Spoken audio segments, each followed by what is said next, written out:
ఇంకొక వార్త మీ ముందు తీసుకొస్తున్నా. మనకు మావోయిస్ట్ పార్టీ ఈ పత్రికా ప్రకటనలకు ప్రెస్ నోట్ రిలీజ్ చేసినప్పుడు ఆజాద్ అనేటువంటి పేరు మనకు వినబడతా ఉంది.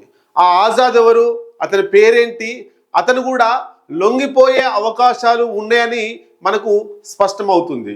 వాళ్ళు పోలీసులు అంటే కొంతమంది తెలిసిన వ్యక్తుల ద్వారా పోలీసు శాఖను సంప్రదించి ఈ మధ్యలో చాలా మందితోటి లొంగిపోవడానికి ఆజాద్ ప్రయత్నం చేస్తున్నాడట. దానికి సంబంధించినటువంటి వార్త ఒకసారి చూద్దాం మనం. మావోయిస్టు ఆజాద్ లొంగుబాటు అంటూ మనం ఇక్కడ చూడొచ్చు. తెలంగాణలో భారీగా లొంగిపోయేందుకు కార్యాచరణ, అప్పాసి నారాయణతో పాటు మరో 20 మంది సైతం అంటూ మనం చూడొచ్చు. ఇగో ఆజాద్ అనే మావోయిస్టులలో ఆయన పేరు ఆజాద్, అసలు పేరు కొయ్యడ సాంబయ్య. ఆయన ములుగు జిల్లాకు సంబంధించినటువంటి వ్యక్తి. అట్లాగే అప్పాసి నారాయణ, మొత్తం ఒక 20 నుండి 30 మంది లొంగిపోయేందుకు ప్రయత్నాలు చేస్తున్నారట. దానికి ఏం రాసిరో ఒకసారి చూసి మన స్టైల్లో మనం ఎక్స్ప్లెయిన్ చేద్దాం. మావోయిస్టు పార్టీకి సంబంధించి మరో భారీ లొంగుపాటు చోటు చేసుకోనుంది. తెలంగాణ రాష్ట్ర కమిటీ సభ్యుడు కొయ్యడ సాంబయ్య ఎలియాస్ ఆజాద్ నేతృత్వంలో భారీగా క్యాడర్ లొంగిపోయే అవకాశం కనిపిస్తోంది. మరో కీలక నేత అప్పాసి నారాయణ ఎలియాస్ రమేష్ సైతం లొంగిపోనున్నట్లు సమాచారం. విశ్వసనీయ సమాచారం ప్రకారం ఆజాద్, రమేష్ ఇద్దరు ఇప్పటికే కొందరి మధ్యవర్తిత్వంతో తెలంగాణ పోలీసులను సంప్రదించారని, వీరితో పాటు 20 మంది డివిజనల్ ఏరియా కమిటీల సభ్యులు లొంగిపోయేందుకు కార్యాచరణ పూర్తయినట్లు తెలుస్తోంది. బుధవారం వీరి లొంగుబాటును అధికారికంగా ప్రకటించే అవకాశం కనిపిస్తోంది. మరొక వైపు మావోయిస్టు తెలంగాణ రాష్ట్ర కమిటీకి చెందిన ఇంకో కీలక అగ్రనేత సైతం వీరితో కలిసి లొంగిపోనున్నట్లు సమాచారం. ఇప్పటి వరకు తెలంగాణకు చెందిన 64 మంది మాత్రమే అజ్ఞాతంలో ఉన్నారు. త్వరలో జరగబోయే లొంగుబాటులో వీరిలో చాలా మంది జనజీవన స్రవంతిలో కలవనున్నారు.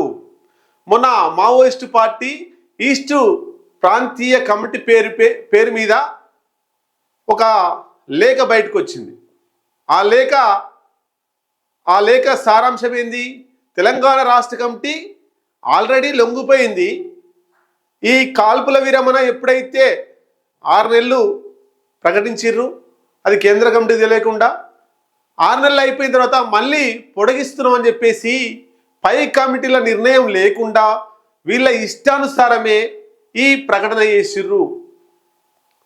ఏది వెపన్స్ వదిలిపెడుతున్నా, ఆయుధాలను వదిలిపెడుతున్నా, అంటే ఆయుధాలను హింస ఉండొద్దు, కాల్పుల విరమణ ఇంకొక 6 నెలలు ప్రకటిస్తున్నామని చెప్పేసి తెలంగాణ రాష్ట్ర కమిటీ చెప్పింది. అప్పుడే మావోయిస్టు ప్రాంతీయ కమిటీ ఏం చెప్పింది? ఇక తెలంగాణ కమిటీ కావాలన్నట్లు చేస్తున్నారు, ఏం సమాచారం పై కమిటీలకు ఇవ్వట్లేదు, పై కమిటీల పిలుపులను ఏం అమలు చేస్తలేరు, వీళ్ళు ఇక దర్దాపు లొంగిపోయినట్టే, సరెండర్ అయినట్టే, ప్రభుత్వంతో కుమ్మక్కై తెలంగాణ రాష్ట్ర సిపిఐ మావోయిస్టు పార్టీ తెలంగాణ రాష్ట్ర ప్రభుత్వంతో కుమ్మక్కైంది. ఇక అందరూ లొంగిపోయినట్టే, ఇక ఆ కమిటీ ఉన్నా ఒకటే లేకున్నా ఒకటే అన్నటువంటిది ఈస్టు కమిటీ పేరుతోటి మావోయిస్టు పార్టీ గతంలోనే లేఖ విడుదల చేసింది. సిగ్నల్ పేరుతోటి, సిగ్నల్ ఆజాద్ ప్లేస్లో సిగ్నల్ అనే ఆ వ్యక్తి పేరు మీద, మావోయిస్టు పేరు మీద లేఖ బయటకు వచ్చింది. ఇక ఇంకొకసారి ఇదేందో చూద్దాం. 3 దశాబ్దాల క్రితమే అజ్ఞాతవాసం అట. ఎవరు? ఈ రాష్ట్ర కమిటీ సభ్యుడిగా ఉన్నటువంటి వ్యక్తి. ములుగు జిల్లా గోవిందరావుపేట మండలం మొద్దులగూడెంకు చెందిన ఆజాద్ 1990లోనే అజ్ఞాతంలోకి వెళ్లారు. రాష్ట్ర కమిటీ సభ్యుడిగా ఉంటూనే భద్రాద్రి కొత్తగూడెం, అల్లూరి సీతారామరాజు, BKASR డివిజనల్ కమిటీకి కార్యదర్శిగా పనిచేశారు. రాష్ట్ర కమిటీ కార్యదర్శి హరిభూషణ్ అలియాస్ యాపనారాయణ, హరిభూషణ్ పేరు యాపనారాయణ మృతి తర్వాత ఆ హోదా కోసం ఆజాద్, మరో రాష్ట్ర కమిటీ సభ్యుడు బడే చొక్కారావు అలియాస్ దామోదర్ మధ్య తీవ్ర పోటీ నెలకొంది. దీంతో అప్పట్లో చంద్రన్న నేతృత్వంలోనే తెలంగాణ కమిటీని కొనసాగించారు. ఇటీవలే దామోదర్ను రాష్ట్ర కమిటీ కార్యదర్శిగా నియమించారు. ఆజాద్పై 20 లక్షల రివార్డు ఉంది. మొత్తం మీద దామోదర్, బడే చొక్కారావు ఇప్పుడు రాష్ట్ర కార్యదర్శిగా ఉన్నాడు. అంతకుముందు చంద్రన్న ఉన్నాడు.